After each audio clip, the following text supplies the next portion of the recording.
മിശിഹായിലെ സ്നേഹം നിറഞ്ഞവരെ, കഴിഞ്ഞ 31 ദിവസങ്ങളിലായി പരിശുദ്ധമ്മയുടെ വണക്കമാസ തിരുനാളിനനുബന്ധിച്ച് മരിയൻ വിചിന്തനങ്ങളിലൂടെ നമ്മൾ കടന്നു പോവുകയായിരുന്നു.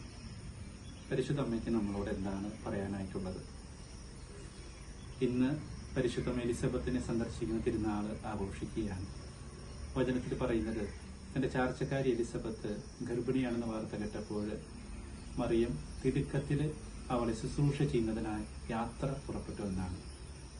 സ്നേഹമുള്ളവരെ, നമ്മുടെ ജീവിതത്തിൽ ആത്മീയ കാര്യങ്ങളിലും ദൈവിക കാര്യങ്ങളിലും ഈ ഒരു തുരുക്കമുണ്ടാകാൻ വേണ്ടിയിട്ട് നമുക്ക് പ്രത്യേകിച്ച് പരിശ്രമിക്കാം.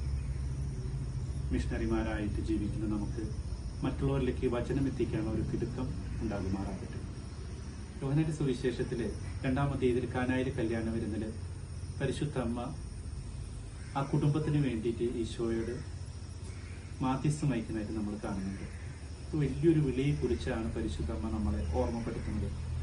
നമ്മുടെ വ്യക്തിപരമായ ജീവിതത്തിൽ നമ്മുടെ കുടുംബങ്ങൾക്ക് വേണ്ടിയിട്ട്, ജീവിത പങ്കാളിക്ക് വേണ്ടിയിട്ട്, മക്കൾക്ക് വേണ്ടിയിട്ട്, സഹോദരങ്ങൾക്ക് വേണ്ടിയിട്ട് ഈശോയുടെ മുൻപിൽ പ്രാർത്ഥിക്കുവാനുള്ള മാധ്യസ്ഥം വഹിക്കണ ഒരു വലിയ വിളിയുണ്ടെന്ന് പരിശുദ്ധമ്മ നമ്മളെ ഓർമ്മപ്പെടുത്തുന്നു.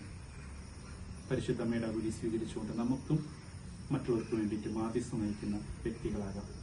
എല്ലാവർക്കും പരിശുദ്ധമ്മയുടെ തിരുനാളിന്റെ ആശംസകൾ സ്നേഹത്തോടുകൂടി നേരുന്നു. എല്ലാവരുടെയും അനുഗ്രഹിക്കട്ടെ.